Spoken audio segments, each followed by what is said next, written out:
नमस्कार दोस्तों, क्या आपको भी लगता है कि कभी कभी हम छोटी छोटी बातों को लेकर इतना सोचने लगते हैं कि हमारी रातों की नींद और दिन का चैन छिन जाता है?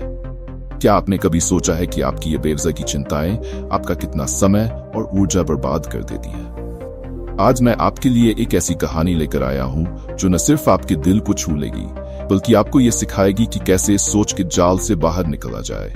यह कहानी सिर्फ एक किसान की नहीं है बल्कि हम सभी की जिंदगी का आईना है। तो चलिए शुरू करते हैं हमारी आज की प्रेरणादायक कहानी।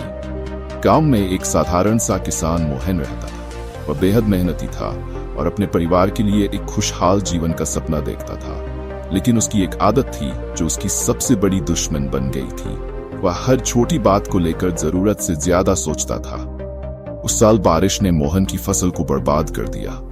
उसकी आंखों के सामने उसके खेत पानी में डूब गए।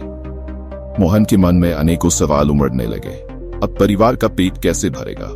बच्चों की पढ़ाई का खर्चा कैसे निकलेगा? क्या मैं अच्छा पिता और पति हूँ? रात को वह सो नहीं पाता। दिन में वह खेत में जाने की बजाय घर के आंगन में बैठा बस सोचता रहता। उसकी चिंता देखकर उसकी पत्नी भी परेशान थी। उसने मोहन से कहा, तुम ऐसा क्यों कर रहे हो? जो होना था वह हो चुका, अब आगे की सोचो।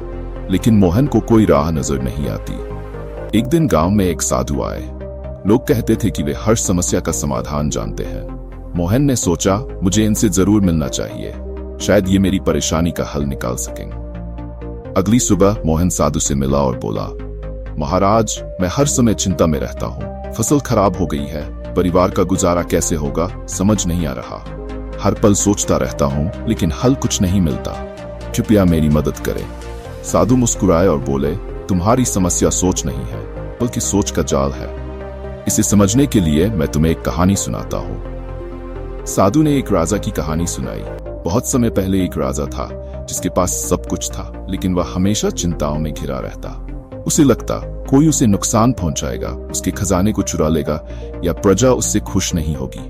उसने विद्वानों से मदद मांगी। एक विद्वान ने सुझाव दिया, महाराज, एक ऐसी अंगूठी बनवाए जिसमें एक संदेश लिखा हो। जब भी आप चिंता में हो उसे पढ़ लीजिए। राजा ने सुनार को बुलाया और अंगूठी बनवाई। उसमें लिखा था, यह समय भी बीत जाएगा। जब भी राजा परेशान होता वह अंगूठी को देखता और उसका संदेश पढ़ता। धीरे धीरे उसने महसूस किया कि उसकी चिंताएं अस्थायी हैं। समय के साथ सब ठीक हो जाता है। साधु ने मोहन से कहा, इस कहानी से क्या सीखा?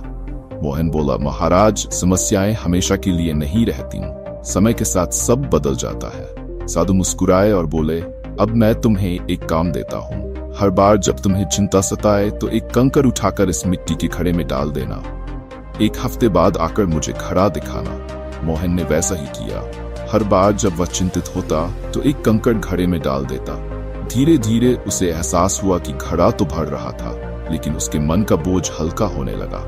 एक हफ्ते बाद वह साधु के पास गया। साधु ने घड़े को उठाया और कहा, क्या अब भी तुम्हें इन चिंताओं का भार महसूस हो रहा है?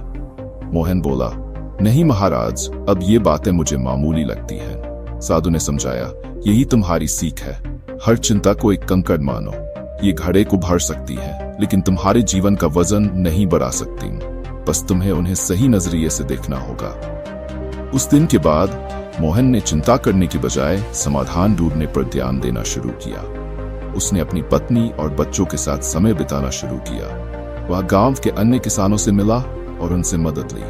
धीरे धीरे उसने अपनी जमीन पर फिर से काम करना शुरू किया।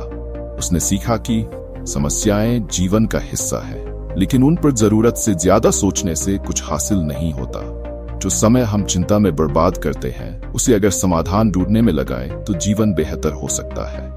हर मुश्किल समय के बाद एक अच्छा समय आता है। एक दिन मोहन के बेटे ने उससे पूछा, पिताजी, आप अब इतने खुश कैसे रहते हैं? मोहन ने अपने बेटे को वही घड़ा दिखाया और कहा, बेटा, ये घड़ा मेरी सोच का जाल था। जब मैंने इसे समझ लिया तो मेरी जिंदगी बदल गई। उस दिन मोहन के बेटे की आंखों में आंसू थे, लेकिन वह गर्व महसूस कर रहा था कि उसका पिता अब चिंता में नहीं बल्कि खुशियों में जी रहा है। दोस्तों, यह कहानी हमें सिखाती है कि हमारी चिंताओं का भार असली नहीं है।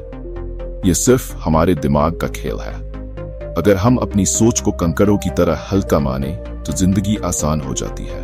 अगर ये कहानी आपको पसंद आई हो और आपके दिल को छू गई हो तो इसे अपने दोस्तों और परिवार के साथ जरूर साझा करें। ऐसी ही और प्रेरणादायक कहानियों के लिए मेरे चैनल को सब्सक्राइब करें और कमेंट में बताएं कि इस कहानी ने आपको क्या सिखाया।